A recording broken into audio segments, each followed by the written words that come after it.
So ayun mga kabarangay, nagkatabok na punta. Di kay tadaghag ko mga kabarangay kay medyo lubog-lubog gamay nya alon-alon, pero nanagi tay panud-an kabarangay basig natay kabligyan ni gamay mga kabarangay. So ako ipakita ninyo ang akong kuha. So muna akong kuha mga kabarangay. So muna akong kuha mga kabarangay, natay kulabutan. So, mga 2 kilo siguro ni kilo bakapin. Natay kulabutan. So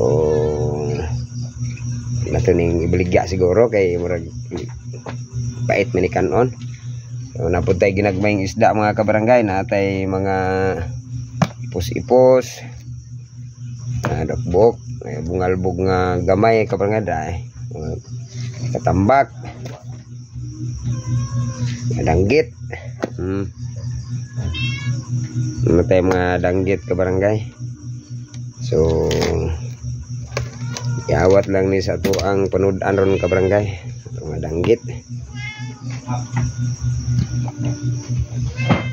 Ingaw kayong ato ang kuan nga kabarangay ay ingaw gyud dagat. Ano? Marna itong kuha taon kabarangay. Ano? Gula pa ning kulabutan nga dako-dako, isus gamayan na itong kuha kabarangay. Ayan o. Muna kabarangay, ug naa po dahil tay para sudanon ako ron natay kanang sawaki. Upat ni kabuk lima ni akong gigdala para pag sudanon nato na lami kay nakilawon kabarangay. Sawaki. Muna atong isda kabarangay. So diya sa mo kabarangay.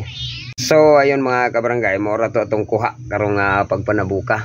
So iyo day kalimot sa pag-follow, subscribe sa ato ang page, subscribe sa ato ang YouTube channel, Popo Ives Vlog. So sa hindi pa nakapag-follow diyan, please follow na lang, then tapos share, comment sa ato ang video.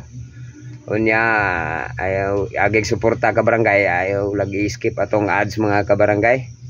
Para doon na po tayo sentimos nga makita kabarangay. So yung mga barangay, diya sa mo kay magluto sa ko sa waki, magkilaw guro ko. So yung mga barangay, diya sa mo. There we go, let's go.